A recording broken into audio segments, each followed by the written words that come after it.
Hi everyone, today we are here to talk about The Collected Regrets of Clover by Mikki Brammer or Mikki Brammer. I'm pretty sure she's not South African. If she is, that's pretty cool or whatever, but by Mikki Brammer. The Collected Regrets of Clover is such a quirky, interesting, and fun read. Um, I've been like swamped with work lately, so I just wanted something to read that would pass the time in a fun way. I didn't want the content to be like too hectic. This book is about death. So that should tell you everything you need to know about me. Okay, so Clover is a death doula. And when she was 5, she saw her kindergarten teacher die, and ever since then, she's just been obsessed with death. And I think, like, when she was 6 or something like that, her parents died. And then she moved to New York City to live with her grandfather, and he becomes like her bestie, her dad. And then after he dies, she becomes a death doula, and she basically swears to spend the rest of her life making sure that people don't die alone because she was not there when her grandfather passed away. Okay, essentially that's like the setup. So Clover likes to go to these things called death cafes. There's like lots of them in different cities. The book is set in New York City, so there's multiple death cafes in New York that she attends. And when she attends one, she meets this guy named Sebastian, and he essentially says, look, my Oma's dying, she doesn't know she's dying, please come and do your death doula thing. And I'm gonna leave it at that for you. I'm not gonna go like deeper because I feel like I always give you guys spoilers, like hectic spoilers. Okay, anyway, so this book, because I always forget to give you guys a rating, I would rate this book 4 out of 5. It was a lot of fun. This book just like matches my personality, my vibe, so I clicked with it really well. And then once again, we've got my notes for you. So what I found really heartwarming and gave me a lot to think about was Clover's relationship with her grandfather. I'm not sure if any of you have had an older male figure in your life besides your dad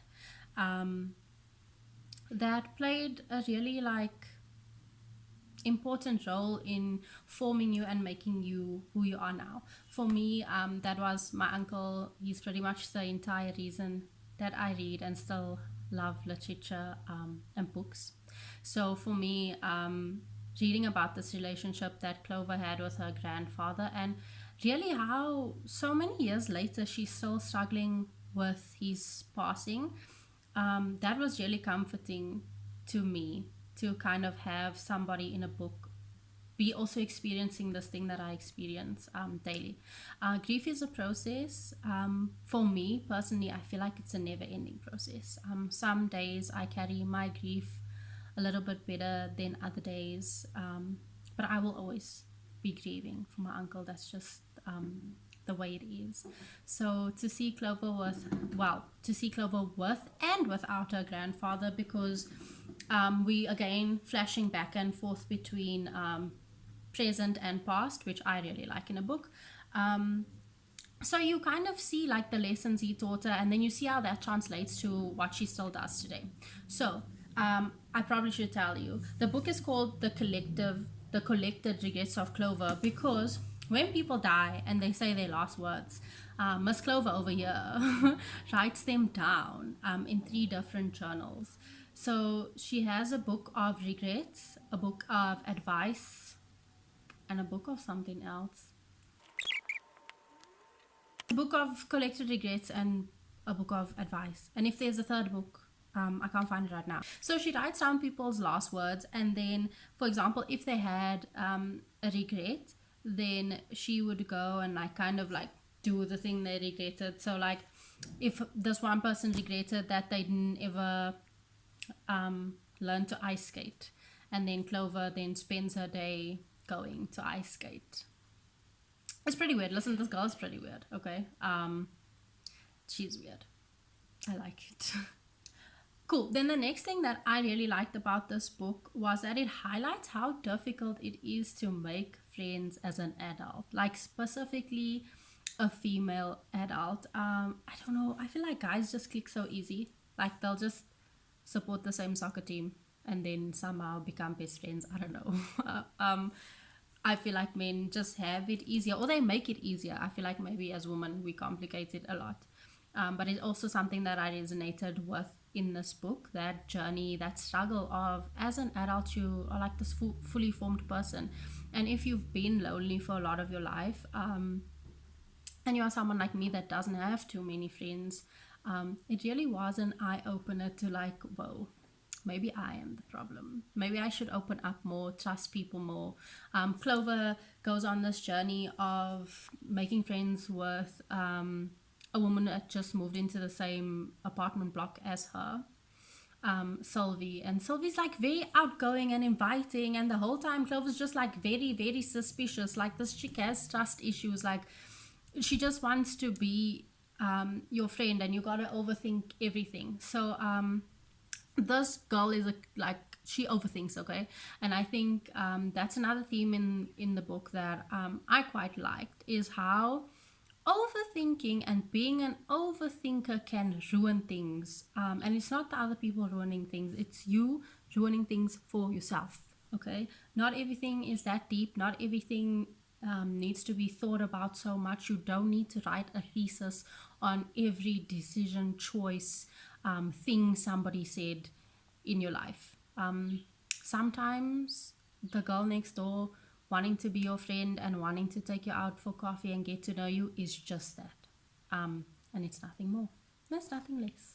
Lastly, the Oma that is busy dying in this book, and we see Clover get close to her and really guide her on this journey of accepting that she's dying and helping her like cross over to the other side.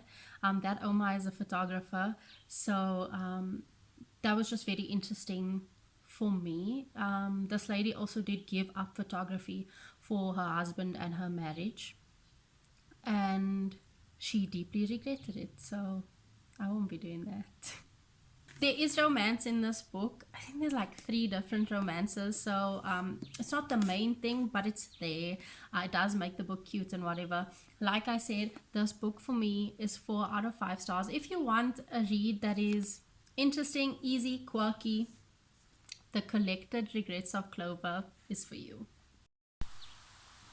Oh, and while we are here, I just want to show you guys this crocheted bookmark that my friend Chrissy made for me. This is my next read. Okay. That's for a different video. But how cute. Okay, so if you would like to buy crocheted bookmarks, obviously this one is a cupcake, but they could be anything. DM me, let me know, and I'll hook you up with Chrissy and you can get your cute bookmark. Doesn't this just scream Michelle? There's like a cute little cupcake here next to a news. It's me, guys. It's my 2 personalities. Bye.